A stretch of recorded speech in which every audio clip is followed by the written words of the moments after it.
Speaker, earlier today I tabled the Marine Resources Enforcement Strategy, a document that represents a major step forward in how Bermuda protects one of our greatest national assets, our ocean. Mr. Speaker, Bermuda may be just 21 square miles of land, but our maritime domain stretches nearly 180,000 square miles. This means that over 99% of Bermuda is ocean. Our waters feed us, they protect us from storms, they support our tourism industry, they provide recreation, livelihoods, and opportunity. And they are central to our identity as a people. But Mr. Speaker, protecting 180,000 square miles of ocean is no small task.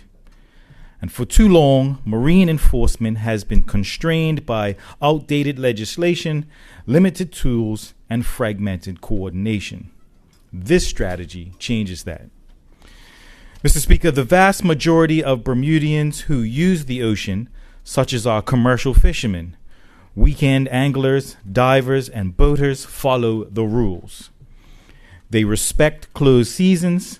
They respect size limits. They respect protected areas.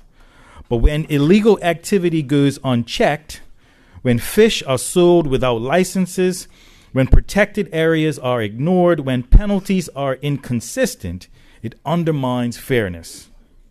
It hurts those who play by the rules, and it damages public confidence in enforcement.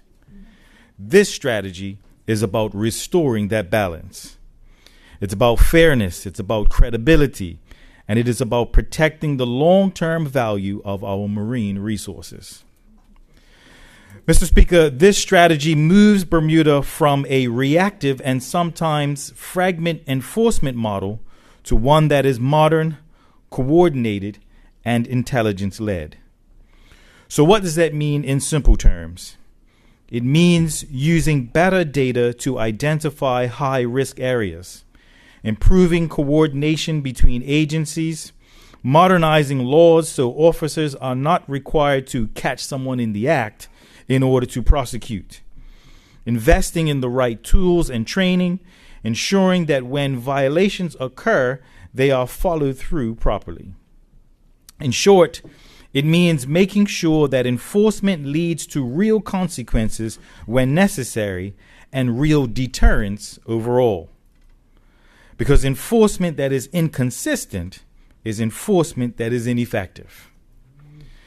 Mr. Speaker, the strategy is built around 5 clear priorities. First, strengthening the legal and policy framework, as some of our marine legislation dates back decades and does not reflect modern realities. And that will change. Second, building a capable and professional workforce, as our enforcement officers must have the training, tools, and legal backing to do their jobs confidently and effectively. Third, modernizing surveillance and technology. From better vessel tracking systems to improved data analysis, enforcement must be informed by intelligence, not guesswork. Fourth, strengthening partnerships. No single agency can manage Bermuda's maritime space alone. This strategy enhances coordination across government and with regional partners like the U.S. Coast Guard, and CARICOM. And fifth, promoting voluntary compliance through education and engagement. Because, Mr. Speaker, the best enforcement system is one where most people comply because they understand the rules and believe in them. Mr. Speaker, the strategy also addresses something that has been acknowledged openly, and that is the fact that historically, marine violations have not always resulted in meaningful follow-through. Too often, cases did not reach what experts call legal finish. This strategy supports a cultural shift. When serious violations occur, there must be credible consequences, not to punish for punishment's sake, but to maintain deterrence and protect fairness. At the same time, proportional tools, including administrative penalties where appropriate, will allow enforcement to be efficient and practical. This is about balance. Mr. Speaker, our blue economy depends on healthy ecosystems and strong governance. Tourism depends on clean water and thriving reefs. Fishing livelihoods depend on sustainable fish stocks.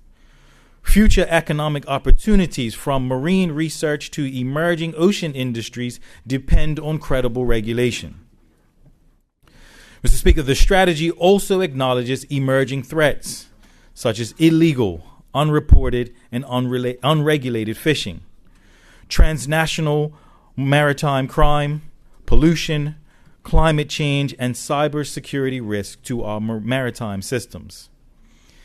These are modern realities, and enforcement must evolve accordingly.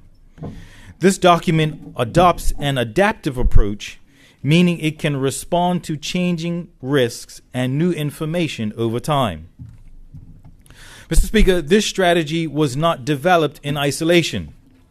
Fishers, enforcement officers, environmental groups, and members of the public contributed through consultation last fall. Their feedback strengthened the document. Its transparency and accountability are core principles of this strategy.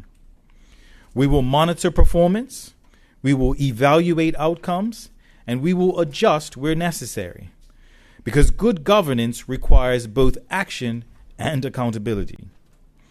Mr. Speaker, to those who follow the rules, this strategy supports you. To those who rely on marine resources responsibly, this strategy protects your livelihoods. To those who care about Bermuda's environmental legacy, this strategy strengthens it. And to those who choose to ignore the rules, enforcement will be coordinated, more informed, and more consistent. Mr. Speaker, this strategy does not promise overnight transformation. Implementation will be phased and practical. Some measures can begin immediately, such as improved coordination, legal review, and enhanced training, while more resource-intensive initiatives will follow as funding and capacity allows. But the direction is clear. Bermuda will employ the right tools in the right place at the right time. We will protect our waters not only for today, but for future generations. Because our ocean is not just a resource, it is our heritage, it is our shield, it is our opportunity, and it deserves modern, credible, and effective protection. Thank you, Mr. Speaker.